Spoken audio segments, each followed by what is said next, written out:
Hello everyone, and welcome to this weekly webinar produced by Business Performance USA. We are honored to have you as our guest. Business Performance USA is the producer of these webinars, and we offer them weekly to provide business insights on a variety of important topics. Hope you were able to hear me okay. I was getting a little feedback, but that seems to have gone away. Well, we're really excited about our webinar today, and I hope you are too. This is third in the series on the basic truths about background screening, and this one will be about evaluating your background screening mindset, using the right records in the right ways. I am Cynthia Stewart. I'm Managing Partner for Evermore Services. I'm your partner in building tomorrow's business today and one of the co-founders of Business Performance USA, and I'll be your host for this hour. And we're so happy to welcome back Nancy Lynn Roberts, our expert in background screening. She's actually the owner of Track One, and it's a professional accredited background screening firm. She's also owner of other companies, so we won't go into all of that, but she is an entrepreneur by heart, and I don't know what comes first, the fact that she's a lawyer and loves compliance or the fact that she's an entrepreneur. But as the owner of Track One, she's their Chief Operations Officer and their compliance professional, as well as their risk manager, and she's an educated business attorney since 1992, believe it or not, so has specific and long-term industry experience in this particular arena. But as well, she has worked with healthcare, nonprofits, and for-profits. She's worked in the staffing industry and the employment industry, and a long time professional in background screening and technology. She's actually has established a record of reducing and managing risk for both entrepreneurial and established companies, and has built from the ground up comprehensive compliance programs and processes for large multi-corporate systems and small businesses alike. So she really knows whatever space that you're in as a business owner. She's been an active leader in the National Association for Professional Background Screeners since 2005, and she currently serves as the chair of the National Accreditation Program for all U.S.-based background screening firms. Also, she's the chair of the Background Screening Credentialing Council. Boy, that's a hard word to say. And she oversees the National Accreditation Program for NAPBS. So we are fortunate, very fortunate, to have such an expert explain to us how to look at your background screening firms. Now, we want to make sure that this hour is worth your time. I will be monitoring the questions that you have.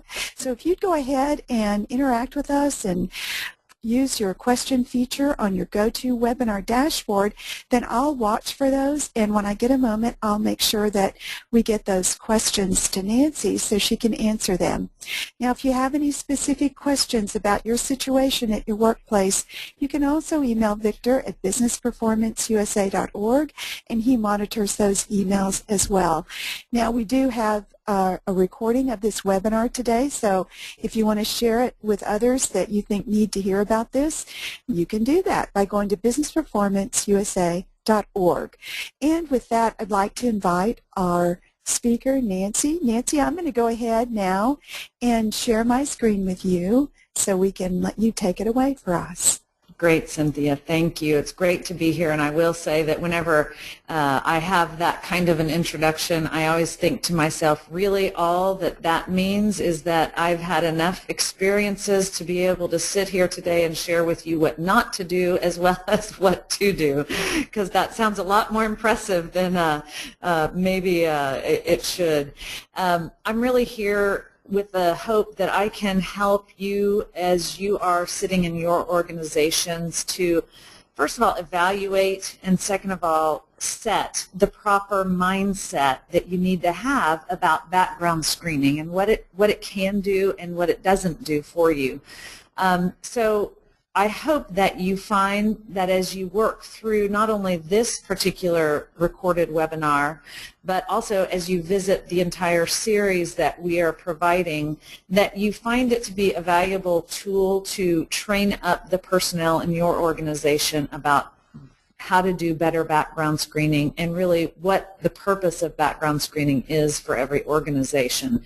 As we get deeper into the series, we of course will dive into some more of the details, but we're still at the early phase of what will be a multi-part series. So here we are, part 3, talking about really what you need to do to evaluate whether you have the right background screening mindset. And as you can see on this slide today, there's 2 other webinars that we've provided to date. So with that, let's get going, and we'll share with you how we go about establishing the right background screening mindset for your organization. First of all, I think it's really important to understand what happens and what are the costs associated with bringing on board into our organizations the wrong people. We've talked about the fact that all of our companies, all of our organizations, whether you're running a property management company, whether you're a for-profit employer or a not-for-profit organization, all of our companies and our organizations are driven by the power of people. And who we onboard into our organization, whether they are an employee, a volunteer, a tenant, or a client, matters. And I think you have to start with the question of, what does it cost me if I onboard the wrong person, and what are some of the real statistics out there that have to do with that drive the mindset that has so many organizations today doing background screening.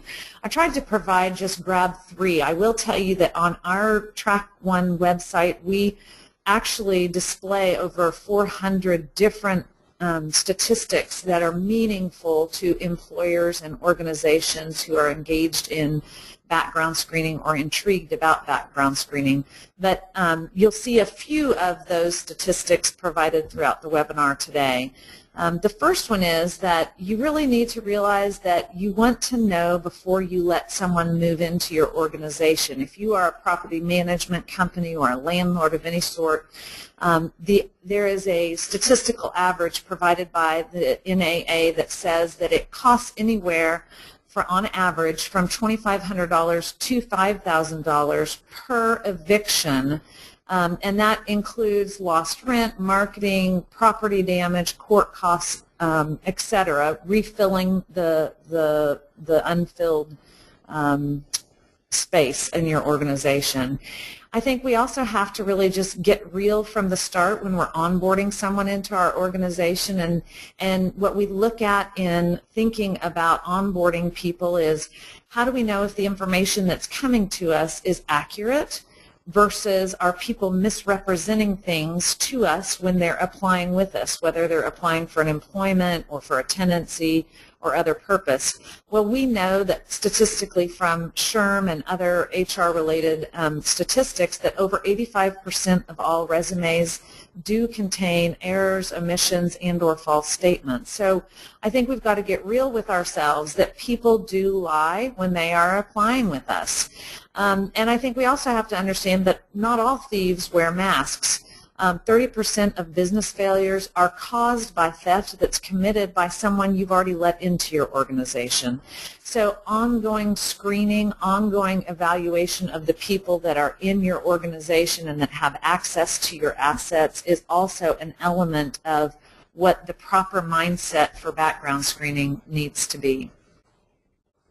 I think it's additional, one stat that's out there that's really powerful for workplaces today, and we see more and more in the news how powerful this statistics is that the average award in a workplace violence-related lawsuit, so an employee comes to the company and commits acts of violence, and had the company done better background screening of that employee, that violence or that person maybe would not have been onboarded into the company. So in those post-violent lawsuits, the average award exceeds $1 million per case.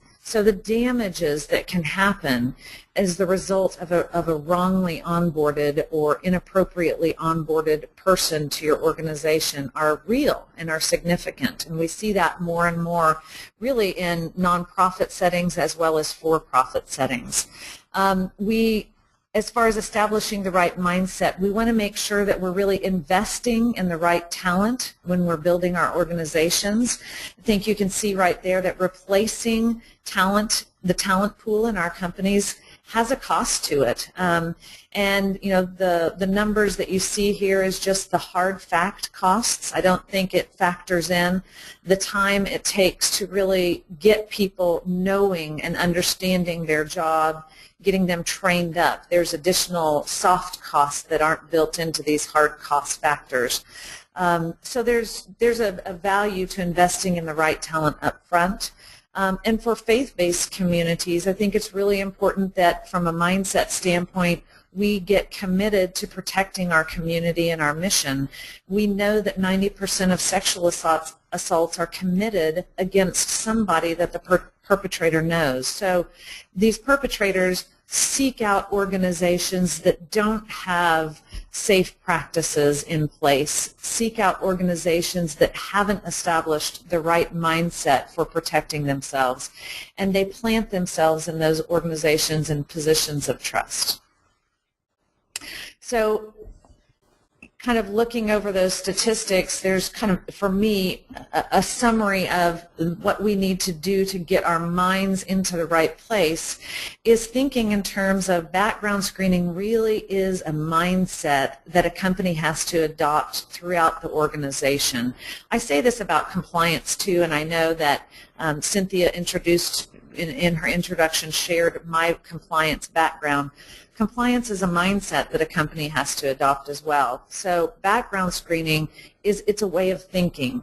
It is a decision that you make to protect the most valuable assets of your organization, and those assets include your people, your property, your culture, and your brand reputation. Background screening information quality can really vary depending on what information is available to be used and what information is allowed to be used, and it all is dependent on the price you're willing to pay for that information. So what kind of background screening you're doing in your organization can vary, and all of it is a part of your risk management analysis, your budget, and your comfort zone. So you have to be real with the data that you receive relative to the quality and the price that you're willing to pay for that quality. Background screening is never an answer that says you never have to make judgment calls or decisions again. You will consistently have to take the information that's provided to you in a background screening report and use that information to make a risk-based assessment. It is just one more tool in your tool chest that gives you a better look at the people that you are looking or considering onboarding. And finally, background screening should really be just one step in that onboarding and ongoing people management process. And it is not the only step. It is not the only tool that you should have in your toolbox, but it should be coupled with other tools that you build for yourself. So what does background screening really help us to do once we've decided that we want to implement background screening? I seem to be having some feedback, Cynthia, so is it possible that your mute button was turned off? Well, we'll keep going at this point. So background screening really helps establish the people element of your brand, and that people element says we care about creating a safe and healthy environment. I apologize. I think we've got an unmuted button that is causing us to get feedback from one of our listeners. So let's see if we can eliminate that. So background screening really helps us to establish the people element of our brand. We send a message to the people that are in touch with our organization, and that message says, we care about creating a safe and healthy environment. It's no different from safety practices that organizations establish. It all falls into that same category. And that background screening program is going to help to deter true offenders, constant repeat offenders, from coming into our organizations, from seeking to come into our organizations, and from actually making it into our organizations. Background screening helps us to create a culture of integrity and a culture that says we have meaningful opportunity in this organization. Background screening also helps to create a generally physically as well as financially safer environment for people, and it attracts and retains higher quality individuals as a whole.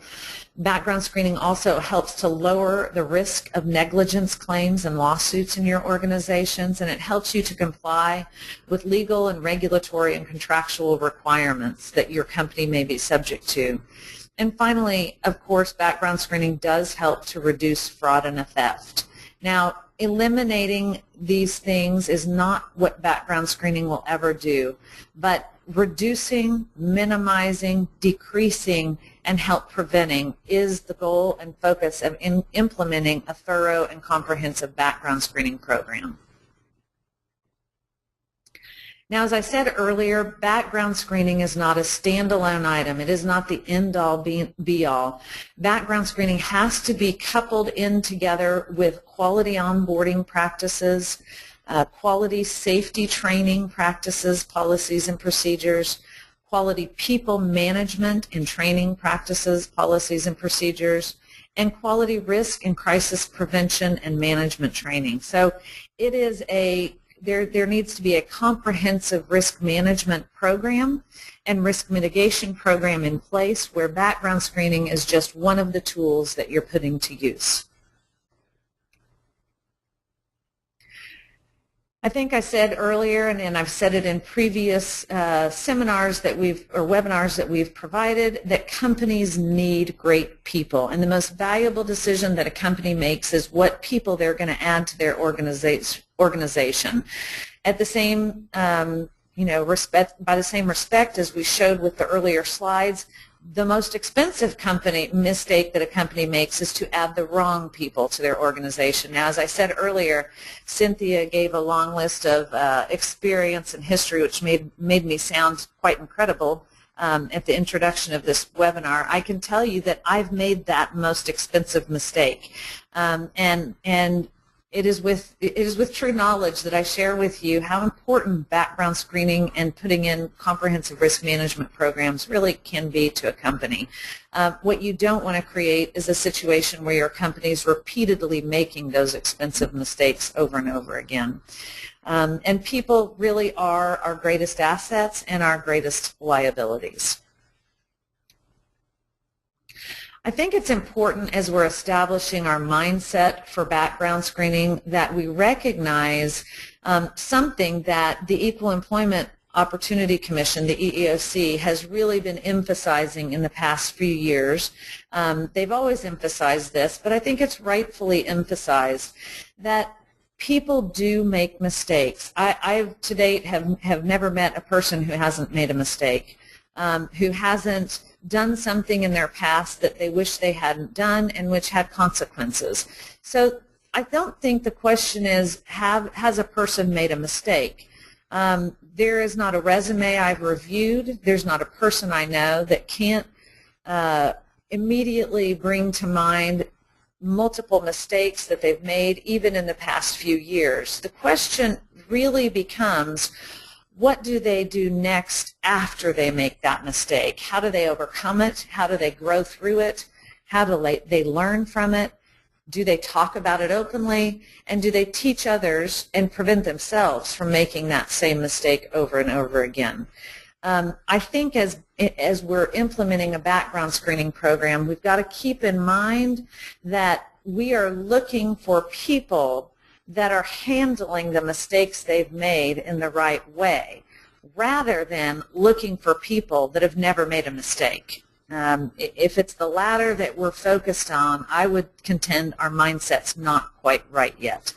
Of course, the opposite of looking for a person who's handling their mistakes well is the person who, often is categorized as that repeat offender. Those are the people that keep repeating the same mistakes, or they make worse and related mistakes over and over again, or they lie about their mistakes, or they deny them, or they try to run from them. When I see things like 85% of resumes are not providing the full story, those are the kinds of things that we want to eliminate through our onboarding process, that we want to fill in the gaps, understand what happens between jobs, between places where we've lived, or between volunteer service opportunities, and try to discover whether a person is in a repeat offender mode or if they are in an overcomer mode. So background screening, a part of the purpose of background screening is identifying how people are handling their mistakes. Again, thinking in terms of every person we meet has potential. I said earlier that our background screening program has to be coupled with other things that we're looking at. So a part of the background screening program is knowing that you're not just looking at one aspect of a person's past, but that you're looking at multiple aspects to evaluate what their true potential is. So are you looking through your background screening program at their past, their skills, and their talent, which includes their past performance and their experience? That means that you're evaluating their education, their credentials, and their employment history. Are you looking at the mistakes that they've made? Are you evaluating gaps, incompleted education, and loss of position? Are you looking at strength and consistency of character or values? That means reference checking, not just employment verification, but actual reference checking. Are you looking at reputation? Again, a part of character evaluation and reference checking. And are you looking at prior offenses? That would be criminal history, credit history, and driving history, and other matters of this nature. Other items that should be included on here include things like drug history, drug use currently, physical abilities assessment, and even license, credentials, the status of things like that. So really doing a thorough evaluation. The more thorough evaluation we do, the better of the picture we have of the potential and the past of a person. So we know that past performance matters, and I thought I'd share with you a little bit of a window into some of the government published statistics that are out there on repeat offenders and the likelihood of reoffending, because I think one of the questions that we need to always ask ourselves is, how important is repeat, or is a prior offense? So when we look at the government statistics about recidivism that we currently see on the government websites, there was a major study that was done in 1994. And I have a number of statistics to share. I'm going to start with just these two and really invite you all to visit our website and even reach out to me if you want to get some more information. I've also provided at the bottom of this slide the link to the government website, which shares some of these statistics. But in short, what we know is that in a study that was done among 272,000 prisoners that were released over 15 states in 1994, what we saw is that 67.5% were rearrested within 3 years of being released. 46.9% were actually reconvicted following that rearrest, and 25.4% were resentenced to prison for the new crime. So we do see a pattern of reoffense. We see a pattern of repeat offenses, and it's something that we've got to consider as we're looking at past performance and past offenses. I think it's also important to notice that of those released offenders, they accumulated 4.1 million arrest charges before they were imprisoned for the first time. Then, within 3 years after their release, they accumulated almost another 750,000 charges. So we really see the cost associated with and the repeat offense associated with this population. Now, I think it's interesting to see what kind of rearrest rates we see. Released prisoners with the highest rearrest rates were incarcerated for original offenses of motor vehicle-related theft, possession, use, or sale of stolen property, larceny, burglary, robbery, and possession or use, sale of illegal weapons. So these are the highest risk, if you will, prior offenses that caused more rearrest rates in those first 3 years. So there's a likelihood of reoffending.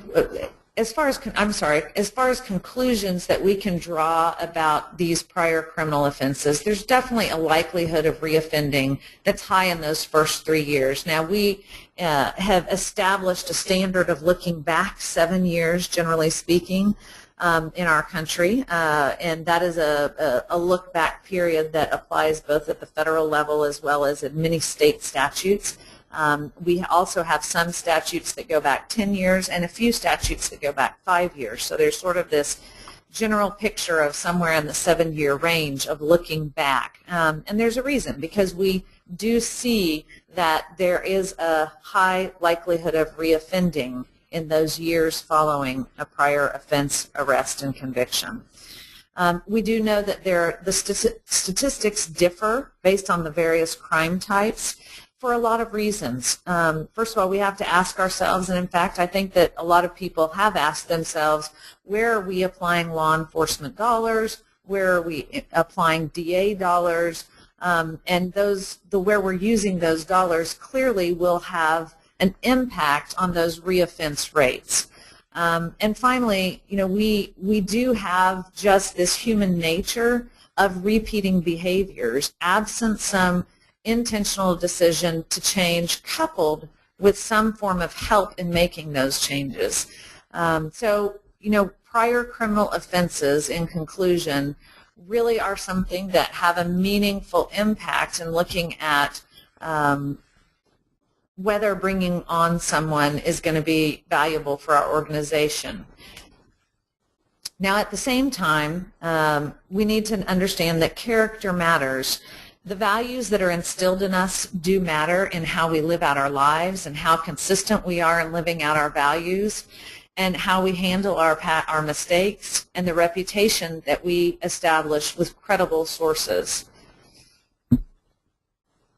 So quality people matching really requires us to evaluate and know what we need for a particular position, know what we don't need, know what risks you're willing to take, know what kind of people are available on the market for those positions, know what you can afford on the market, and know what culture you have and what culture you want to create. So if you understand those things, then when you go out and look at an individual candidate, you can determine whether you're going to create a right fit with that individual candidate.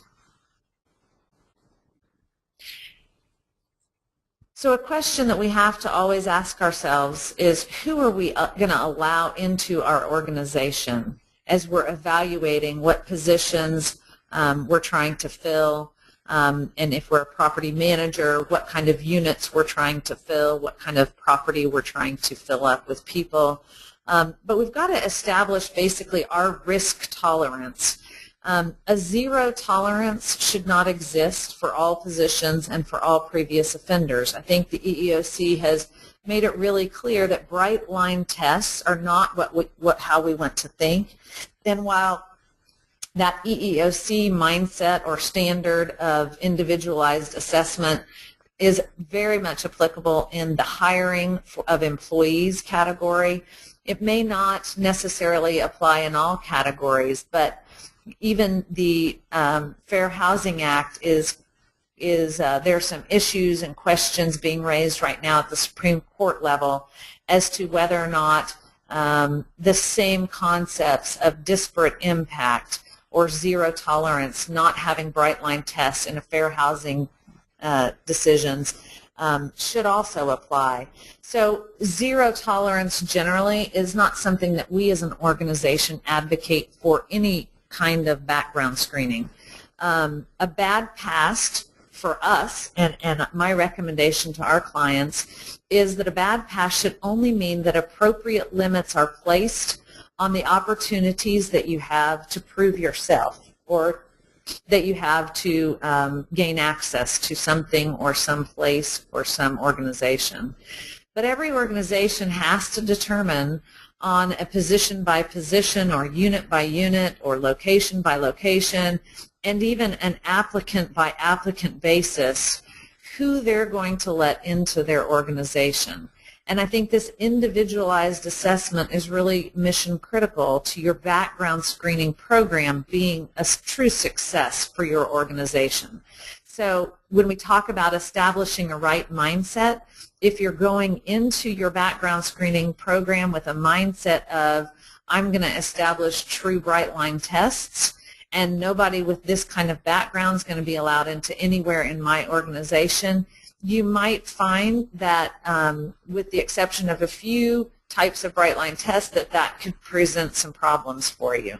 So creating really position by position, applicant by applicant, location by location analysis is what we are advocating to our clients as they develop a comprehensive background screening program.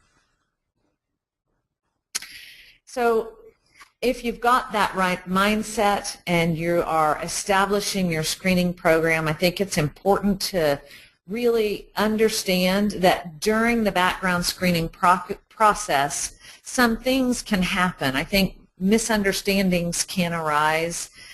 Misinformation can be provided both by the applicant as well as during the screening process.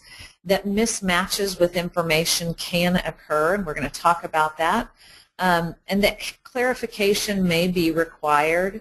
And if you're working with a quality screening company, and if you've established a really quality screening program, these first four things are going to be minimized by the program that you've put into place and by the programs and processes that your background screening provider has put into place. So for example, you want to make sure, as just one example, that your background screening provider has put into place some processes that ensure that they are doing real-time evaluation of data and looking at that data to make sure that that information is accurate.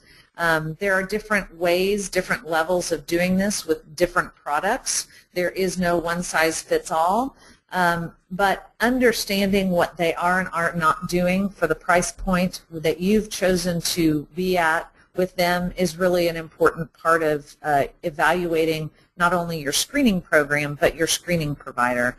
I also think that your risk management process with how you handle it when an applicant contacts you or your background screening provider to dispute or call into question information on their background screening report, creating a true risk management process for that part of your program in conjunction with your background screening provider is also really critical to ensuring that you have the right mindset in your program. An upset applicant who's been denied housing or has been denied an opportunity for a job can really create problems, and especially if that applicant is upset because there's been some sort of misinformation. And by misinformation, that misinformation can happen at multiple levels. Sometimes we see that the person who's doing the data entry from the application entry into the system where they're doing their background screening, mistypes a spelling, and the mistypo or the typo of the spelling or the social security number or the date of birth absolutely dramatically changes the results that they get during the background screening process. So those misunderstandings can happen in multiple ways. Sometimes the courthouse records have wrongly typed in data that can create problems that can cause mismatches to occur. So misunderstandings, misinformation, and mismatches can occur at multiple points in the background screening process. And so making sure there are processes in place to obtain clarification, to double check the information that's been provided is really critical. We call that the trust but evaluate and verify the information you receive process. So looking to that original source, going back and assessing what was typed in relative to what was provided on a resume or an application. There's many things that you can do when you end up having an applicant who says, hey, wait a minute, I don't think this information is accurate. So making sure that your program contemplates an adverse action process that really puts into place that trust but verify process is critical. And working with a screening provider that knows how to help you put that adverse action process into place is also mission critical.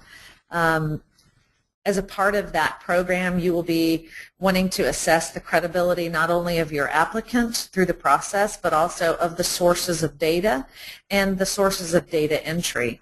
So in short, you want to make sure that your entire screening program, not just your background screening provider, but your program from soup to nuts, from data entry to receipt of consumer report and decision making, is a quality program.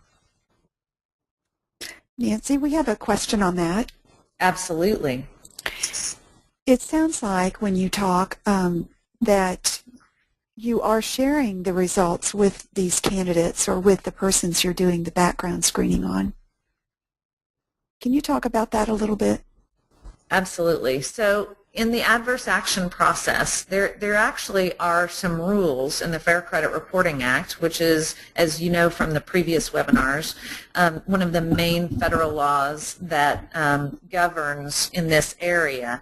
And whether that law applies to what you're doing or not, the concepts that are spelled out in that law certainly are good risk management concepts where you are making sure that the consumer, the applicant, has a chance to raise questions, raise concerns, dispute whether or not the information that you're using to make your decision is accurate or not, making sure that that fair process is in place. So I always encourage organizations, whether or not they think that the FCRA applies to what they're doing, to really look at what the FCRA provides by way of process, because it's a good process. So in that body of law, we see two distinct processes spelled out for residential or tenant screening versus employment screening. So in the employment screening scenario, we have a two-step adverse action process. In the residential screening scenario, we have a one-step adverse action process.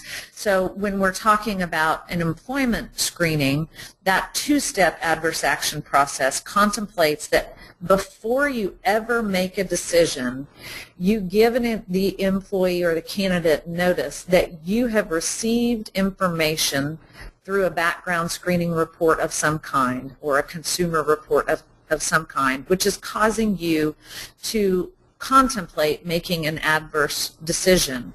And at that point in time, you should provide a copy or access to a copy of the consumer report to the candidate, as well as provide them with knowledge or information about what their rights are to obtain and dispute that information in the report. This triggers the obligation of your candidate to then notify you if they dispute any of the information in that report. that is that fair process that we're talking about, and absolutely that's the part of the employment screening process where you disclose to the candidate what information you have in your hand that's causing you to make an adverse action decision. So that should be an important part of your process. How that looks, how that plays out in your process is something that you have to build into your onboarding process as a whole.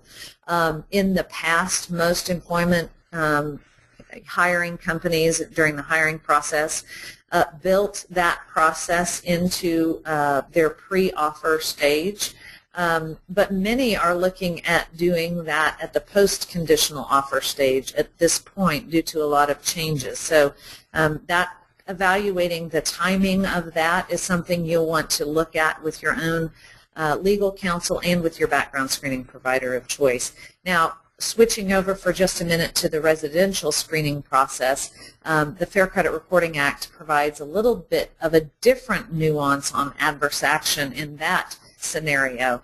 In that scenario, there is only a post-adverse action notice, which says that once you decide not to let somebody into your property, you have to give them notice, and that notice includes a copy of the report as well as information about how to go about disputing that report with the company that published it. So you only have a post-adverse action obligation in that tenant screening process. And understanding those adverse action obligations is really mission critical to any quality background screening program. I hope that helps, and certainly if there's more questions about that, I can be reached after this and we can provide a more in-depth understanding to anyone.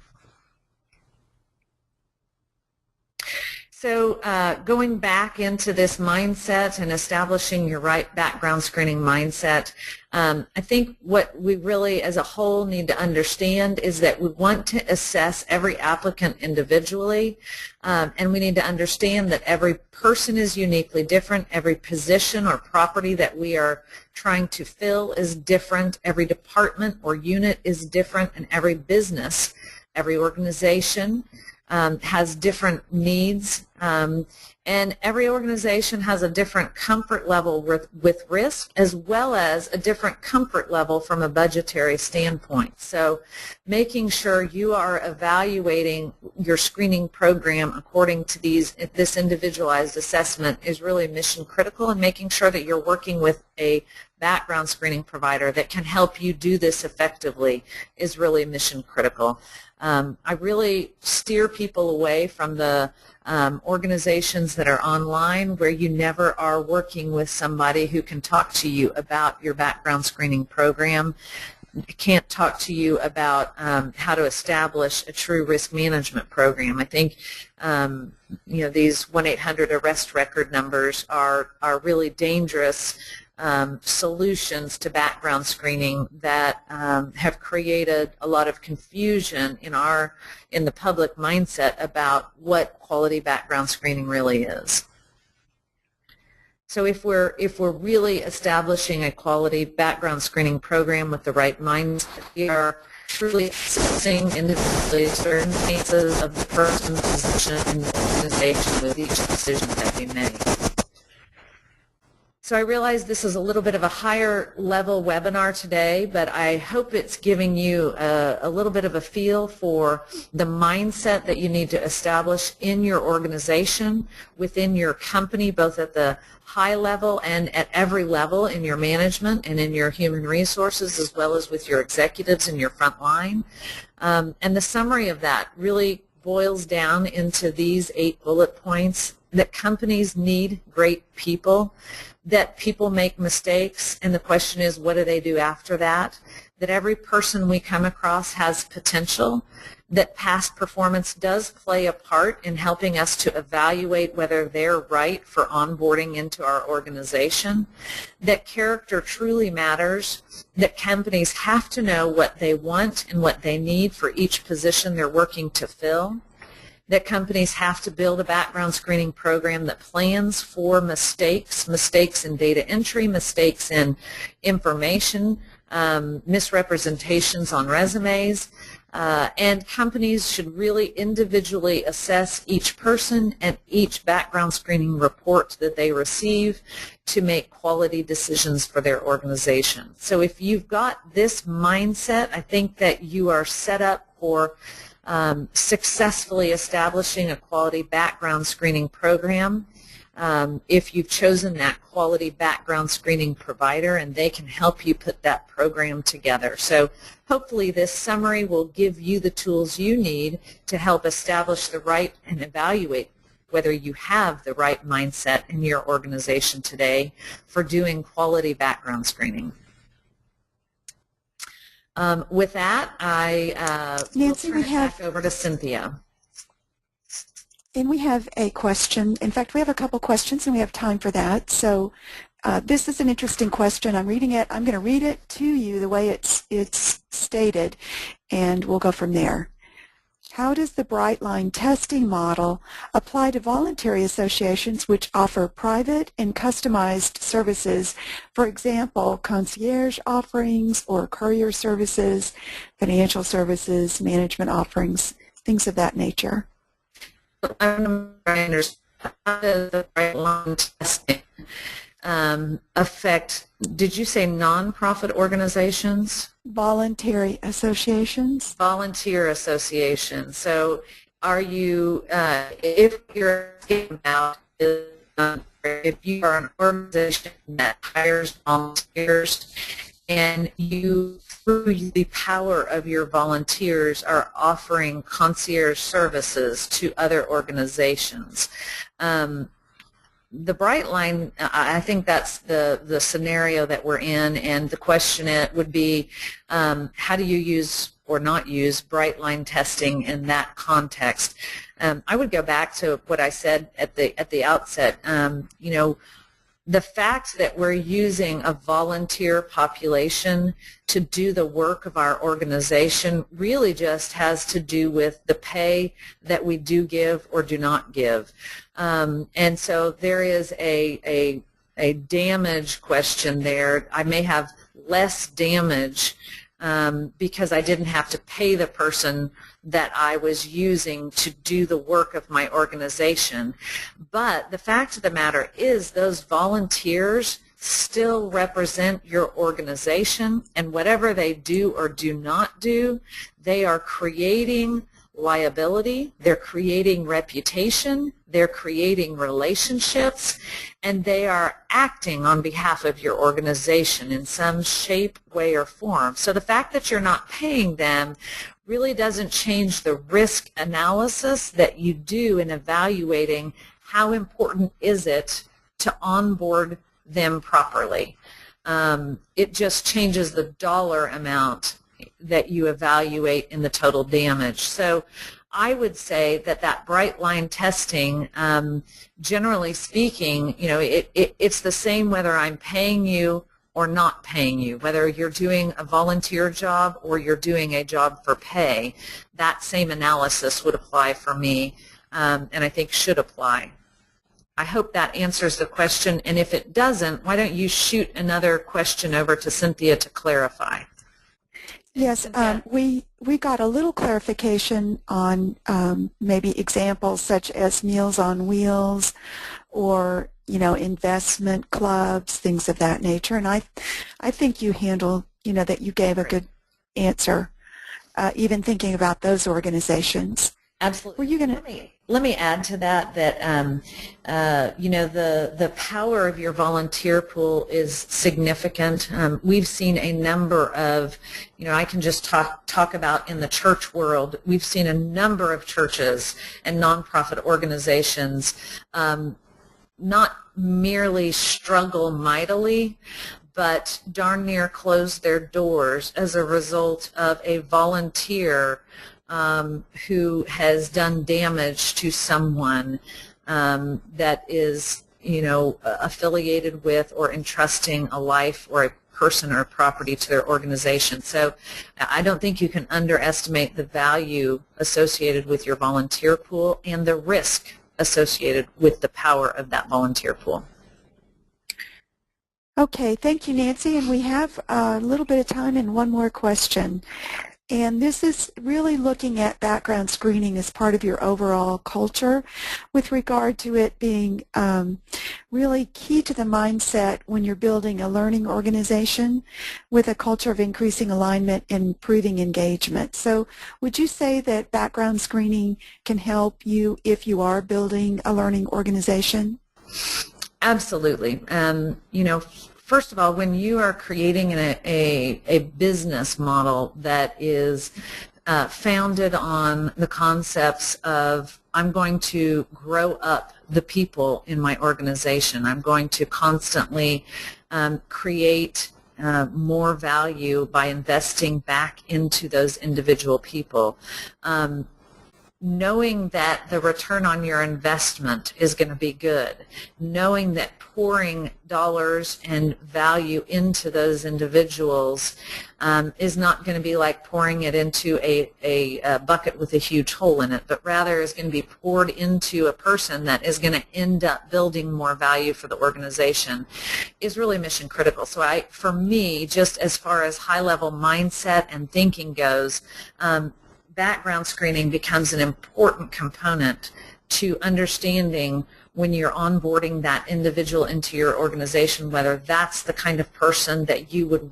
want to pour into, that you would want to invest back into, and that you want your dollars to go toward. So understanding their past performance, understanding what they do with learning, understanding what they've done in the past with information and with bad, difficult experiences is all mission critical to making a wise investment. And thank you, Nancy, for making that point, that it really is part of the overall culture. And I like the fact that you have tied the idea of mindset to background screening and how that really makes a difference in how to approach your hiring and how to approach your people. And really appreciate that you talked about thinking about people, and everybody makes mistakes. So thank you for that. And what we're going to do now is go ahead and close out this webinar, and we want to make sure that you know that next month Nancy will be giving another webinar to continue the story of background screening. These are well worth it, folks, so come back and watch for the information on the web, and we'll be emailing you information as well. Remember that Business Performance USA is an online community, and we want to invite you into that community to hear from Nancy and others. We have lots of webinars that you can go out and listen to, and we have ways that you can connect with folks in that community. So go to businessperformanceusa.org, join up, and you can listen to any of the webinars that Nancy has done and others have done, and we invite you to come and be part of that online community. With that, folks, thanks for your time and attention today, and we will be ending our webinar.